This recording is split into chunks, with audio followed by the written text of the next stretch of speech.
Hey honeys, come let's make some cinnamon rolls today. Okay, so that's my dry ingredients: flour, sugar, and salt.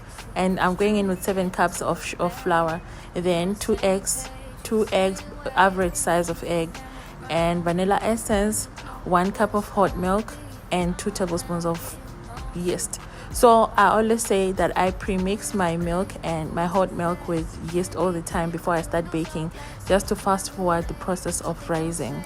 Okay, so after that you mix it very well. Make sure that you really mix it before you start kneading. After that I go in with 2 handful of mixed fruit. I really like mixed fruits with this, and I always also just put a little bit of cinnamon just to spice it up, so that everything would, like my cinnamon rolls will really smell of cinnamon. So after that you mix it and then you start kneading it. Make sure you mix it very well, and make sure that your flour is not too sticky. It's not sticky at all. As you can see, my hand is still clean. That means I got all the measurements correct. Okay, then I'm starting to knead my flour here. When I'm kneading, I always make sure that I've thoroughly clean the surface where I'm gonna knead my stuff. Okay, so that's just about that. It takes about 15 to 20 minutes for kneading, because you have to knead until the flour is stretchy and elastic. Okay, then you cover it, you leave it for an hour to rise.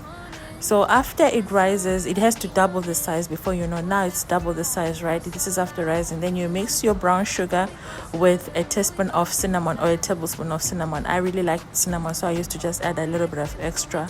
Then you dust it over your flour. So you have to make sure that you roll your dough to be square, right? I don't know how I missed that process.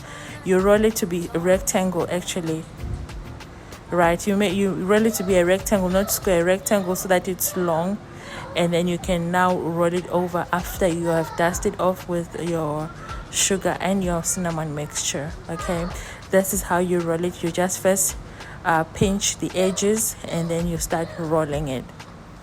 Do you see how easy that is? Then you start rolling it, you roll it. So it's just as easy as that. Once you are done, you can use, some people really go to extreme ends as measuring with a tape measure or a kitchen tape measure, right?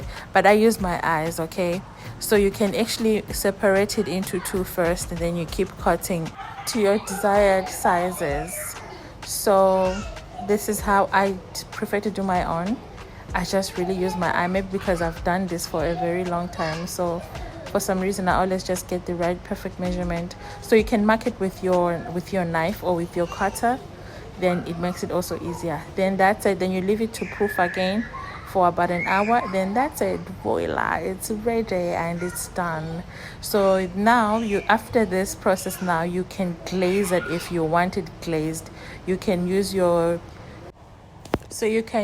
icing sugar with water to glaze it, or you can use your whipped cream. You can literally use anything that you really like. So that's it, guys. Please let me know if you'll be trying this recipe. Please subscribe to my channel. Please, I am begging you, subscribe to my channel, comment, like, and share. Okay, thank you, darlings. Bye, have a nice day.